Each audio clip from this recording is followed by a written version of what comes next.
What's happening, guys? Welcome into another boxing breakdown and prediction show for this weekend's massive super middleweight unification clash between pound for pound star and current ring champion Canelo Alvarez as he looks to add the WBO belt to his possessions against reigning champion Joe Saunders here. And what should be a great fight. So let's get into it. Canelo comes into this one as the prohibitive minus 700 favourite, with Saunders coming back at a plus 450 underdog price in this one. And I believe all the values with the underdog here. You know, we've seen so many in the past effectively hyped up British fighters. You know, they come over to America, they cross the Atlantic and, simply look out of their depth in these type of huge world title type of affairs. Canelo's already taken care of 6 British fighters personally over the course of his career. And we saw that most recently with both Rocky Fielding and Callum Smith, who faced off against the Mexican superstar. And look, no disrespect to either fighter, but Rocky Fielding standing next to Canelo in Times Square, taking snaps downtown Manhattan like he was some kind of fan instead of an opponent in there. And even Callum Smith, who was bullied into a much shorter training camp than usual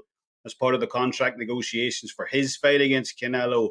So in a lot of cases, we see these fighters cross the Atlantic and they're almost defeated before they get on the plane. They accept defeat mentally from the get-go to a guy like Canelo. That's not going to be the case here with Joe Saunders. He is part of that fighting gypsy mentality that propelled Tyson Fury onto the world stage. Just like Tyson Fury, Saunders is an incredibly confident fighter. He won't be intimidated in the slightest by anything Canelo does or doesn't do in the lead up to this fight.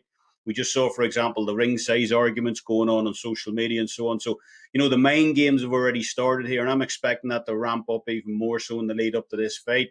Joe Saunders is a fighter who, he both raises and lowers his game respective to his level of opposition. He fought Artur Akavov a few years ago in a gymnasium in Scotland. He looked extremely lethargic in there, sluggish. Eventually came out with a points decision win against Akavov. And, more recently as well against Marcelo Coceres on the undercard of that KSI Logan Paul card in LA, where, look, I suppose it must have no doubt felt slightly embarrassing for a world champion to be supporting 2 YouTubers on the undercard of a main event. And it was a fight he looked absolutely terrible in, having to rally back to knock out his man late in the 11th round. That was his second most recent fight. So for anyone watching that one, and then looking at this upcoming Canelo fight, you'd be forgiven for thinking that, Saunders is simply going to get blown out here in a round or two. But look, when the pressure's on, and thankfully that's exactly what we're going to get here on Saturday night, to me, that's when Saunders is absolutely at his best. He travelled to Montreal to take on David Lemieux in front of a packed, hostile crowd over in Quebec back in 2017. Made incredibly easy work at David Lemieux in that one. So, just like that fight, when the pressure is going on, when it's going to be massive, it's going to be, hugely ramped up here. Biggest ever indoor attendance for an American fight in the history of the sport on Saturday.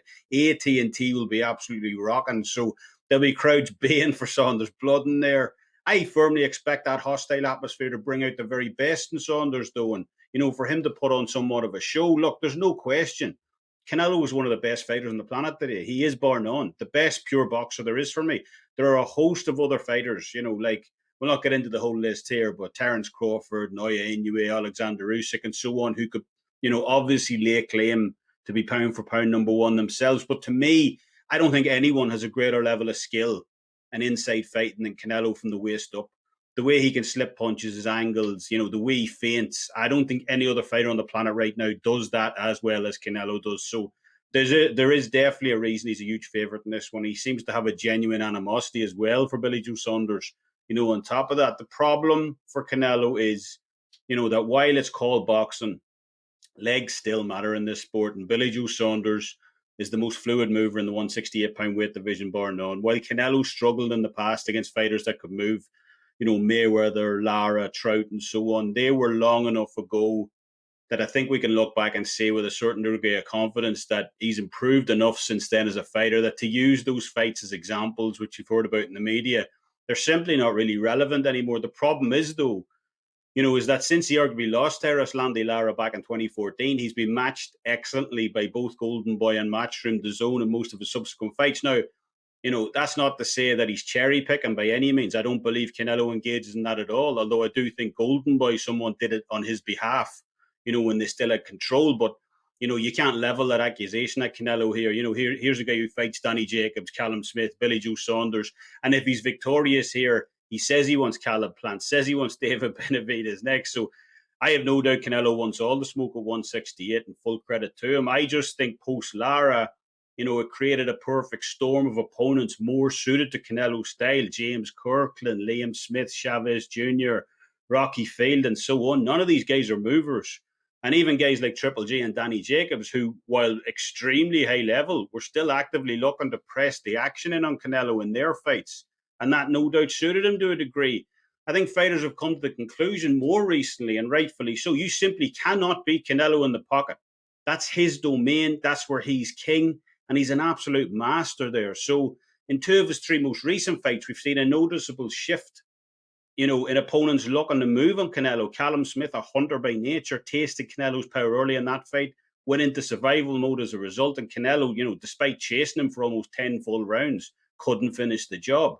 And that was especially irksome for me, as I had a 5% in the Canelo stoppage in that fight. But, even more notably, we saw veteran trainer Buddy McGirt effectively transition another dominant hunter like Sergey Kovalev in his fight against Canelo into an outside fighter using movement. Look, Kovalev was always a fighter who employed a high-level jab in the ring, but, never when moving laterally from the outside and circling opponents. Kovalev's jab was always more of a mechanism for him to get inside and open up on opponents. So for McGirt to effectively completely change a 36-year-old fighter style overnight was brilliant for me. And if Kovalev had, if he had had that full training camp for that fight and enough preparation, who knows what would have happened? He only had another 4 minutes to go, as Canelo looked extremely frustrated for large portions of that fight, found it incredibly hard to cut off the ring on Kovalev. And, that's not even Kovalev's natural style. Saunders, however, is a natural outside fighter. That's his bread and butter. So unlike Smith and Kovalev, to me, if Canelo had issues cutting off the ring against Kovalev and Smith, who are both hunters by nature, how is he going to manage against a guy who moves as fluid as Billy Joe Saunders does? I think Saunders is a live underdog in this one.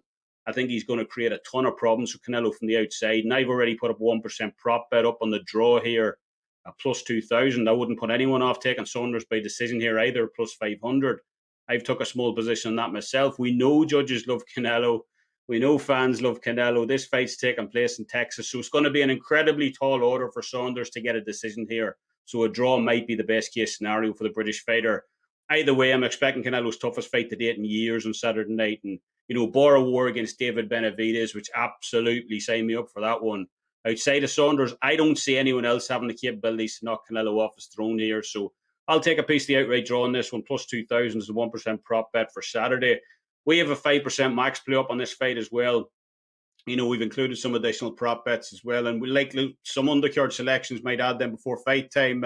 So join us for that. We're on a red hot run unboxing right now. And this is only our second 5% play of the entire year. So pretty excited about that. That'll wrap things up for this edition of the Boxing Prediction Show. As always, leave us your thoughts. You can also catch me over on Twitter at the SportsWolf83 and at my handicapper page, Kevin Dolan, over at WagerTalk. We'll be back in 2 weeks' time for what should be an absolutely epic 140-pound junior welterweight clash between Josh Taylor and Jose Ramirez for all the marbles. So make sure and join us for that. As always, thanks for listening. Until next time, Slán Bhaile.